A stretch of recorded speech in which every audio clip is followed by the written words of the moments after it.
Well, a news conference is getting started in downtown LA. It's about those major court filings involving the drone that took a super scooper out of commission during the wildfires that Amanda mentioned a little earlier. Let's listen in. Used by firefighting aircrafts conducting assaults against the fires.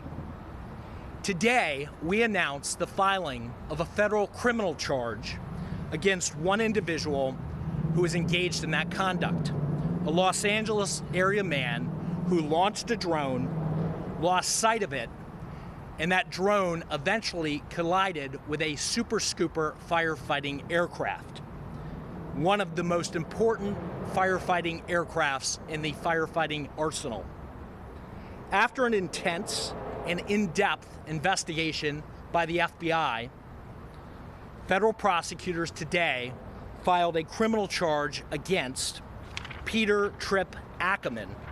Mr. Ackerman has agreed to accept responsibility and plead guilty to one count of unsafe operation of an unmanned aircraft. As part of his plea agreement, Mr. Ackerman had admitted that he acted recklessly, and his conduct posed an imminent threat to firefighting crews. Once he enters his guilty plea, Mr. Ackerman will face up to 1 year in federal prison. The ultimate sentence imposed will be up to a federal judge at the time of sentencing. As part of his plea agreement, Mr. Ackerman has agreed to pay full restitution to the government of Quebec, which supplied the plane, as well as an aircraft repair company that repaired the aircraft. That amount is estimated to be around $65,000. Mr. Ackerman has agreed to complete 150 hours of community service that is directed at wildfire relief efforts here in Southern California. In documents filed this morning, Mr. Ackerman admitted to serious facts and serious conduct, including that he recklessly operated the drone, and that drone posed an imminent safety hazard to the crew of the super scooper airplane. Mr. Ackerman admitted that on January 9th, while the Pacific Palisades Fire still raged, he went to the top of a parking garage at the 3rd Street Promenade in Santa Monica. He launched a drone from that location and flew it around where the wildfires were raging in an effort to observe the damage. The drone flew about 1.5 miles until he lost sight of the drone. While he was flying the drone, it collided with the super scooper carrying 2 crew members who were attempting to fight the blaze. The impact caused a 3x6 hole in the left wing of the aircraft. The plane was able to land safely, and eventually maintenance crew began to repair the aircraft. The aircraft was out of commission for several days while we were in the middle of the wildfires. For approximately 5 days, it was not being able to be used by fire department and other crews. The fire department wasn't able to use that plane to fight the fires for approximately 5 days. Flying drones during times of emergency poses an extreme threat to our firefighting personnel who are out there trying to help people. Flying drones during emergency compromises the ability of police and our firefighters to conduct emergency operations.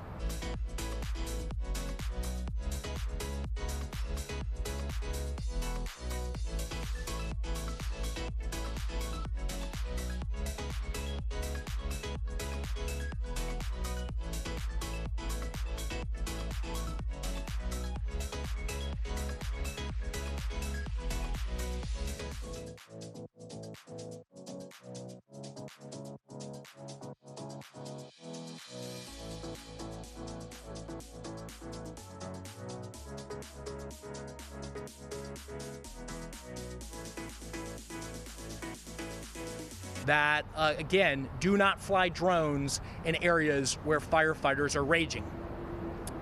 And I also want to thank the AUSAs who are responsible for the prosecution, Assistant U.S. Attorneys Kadar Bhatia, Ian Yanello, and our partners again at the FBI for all their good work. With that, I'll turn it over to Assistant Director in Charge, Akil Davis.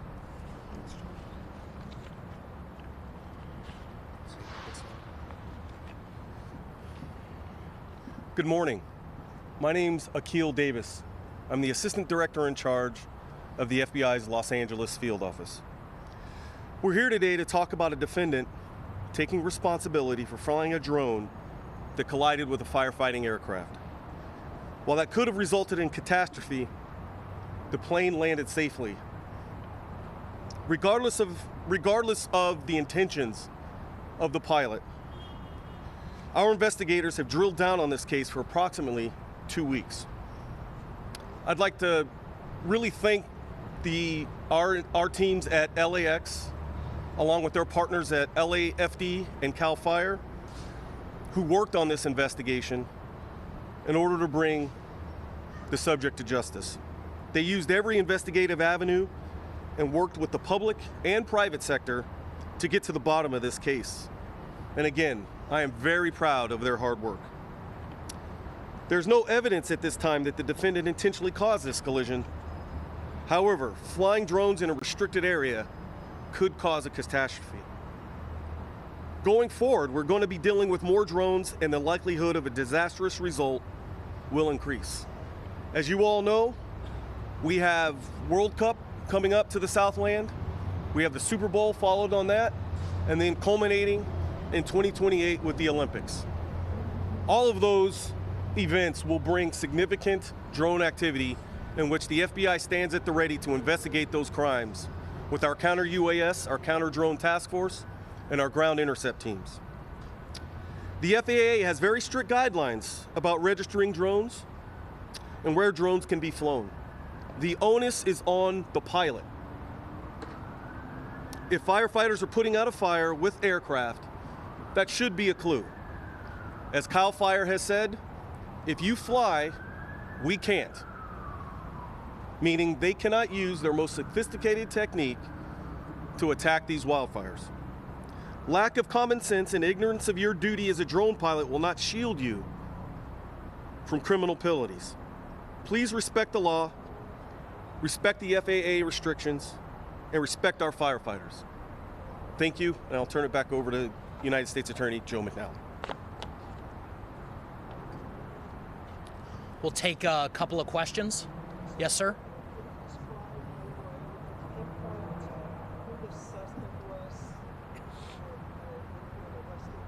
Yeah, as I indicated, the drone collided with a firefighting aircraft, a Super Scooper.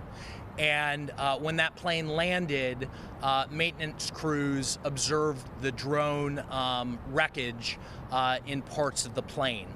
We were able to, and I say we, our law enforcement partners who I mentioned earlier, work together to take that wreckage, trace that back to a specific drone, and then we work to identify that individual. It required a substantial amount of effort, search warrants, other things that we do typically in cases. It was a complex process, but we were able to identify that person, and anybody else who engages in that conduct should have confidence that we'll identify them too. Yeah. Yes, sir.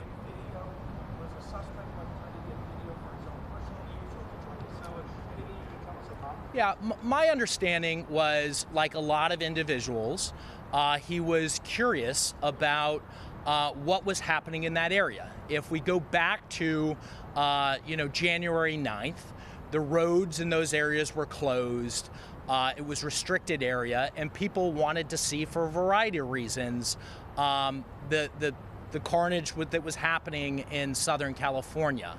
And my understanding and my take from the case is that was his intent.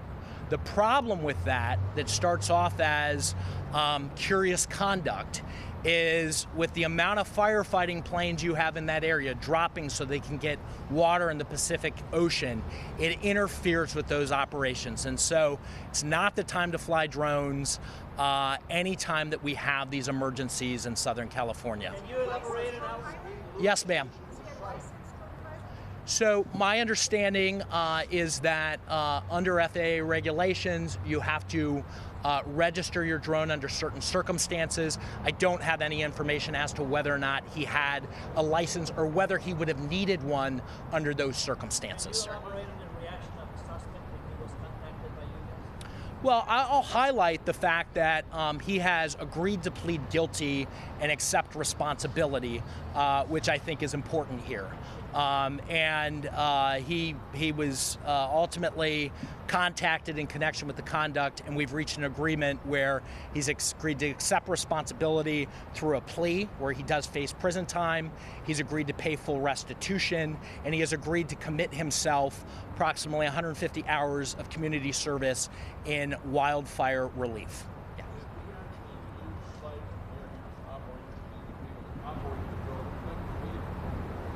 Yes, as I indicated before, he launched it from the 3rd Street Promenade, and then it was about 1.5 miles where he flew it to, and he lost sight of the drone. Sorry. I'm sorry? I'm not going to get into whether or not he was able to control it. I mean, what I would say is that he hit a firefighting aircraft, and so in my view, he was being reckless and that he couldn't see it, and he was in an area that he shouldn't have been. Other questions? Did this event prevent other similar aircraft from their firefighting efforts that night? I didn't hear your question.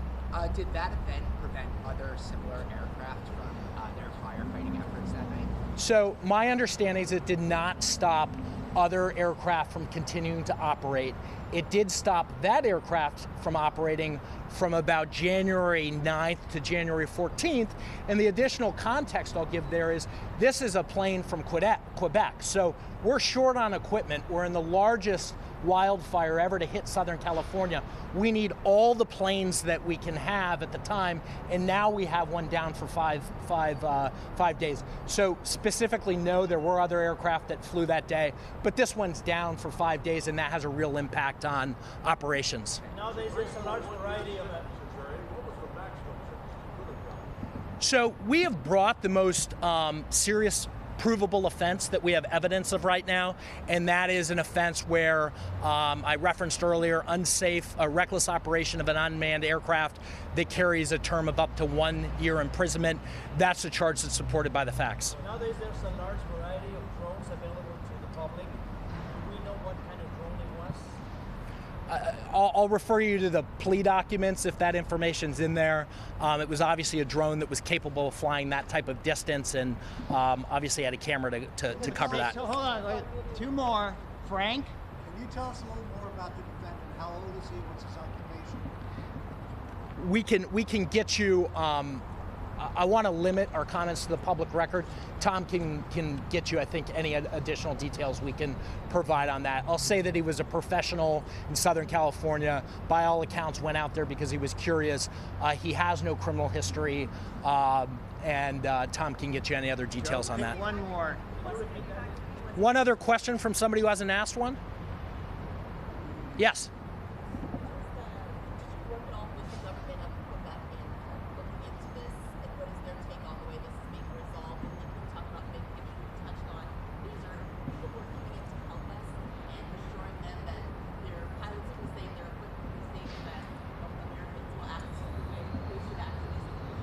Yeah, so I would say a couple of things. First of all, thank you to all the partners out there who came to the aid of Southern California. Second, we responded by protecting planes and our firefighting personnel, and when I say we, really the leadership of the FBI, FAA, DOT, by deploying counter-drone surveillance teams that were out there detecting drones and making contact with any individual flying in the zone. And so we've been proactive about taking measures to stop that conduct. And then I think the third level of that is, again, the message here is deterrence. If you do this, we are going to track you down and you are going to be prosecuted. And so government agencies that give assets should have confidence that we are going to support them and make sure their people are safe by being proactive with counter surveillance and also prosecuting people who engage in this conduct. And so I think by those 2 steps, I can say with confidence that our firefighter personnel are safer. Thank you very much. Thank you. The news release has been And you've been listening to an update there about the filing of federal criminal charges against 56-year-old Peter Tripp Ackerman.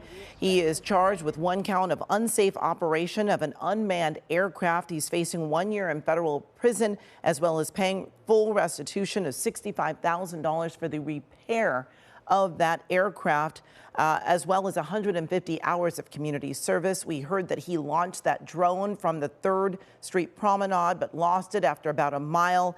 It did collide with a super scooper, causing a 3x6 hole in the wing, and that aircraft was not available to battle the Palisades Fire for several days. So, of course, we'll continue to update you on this story throughout the day.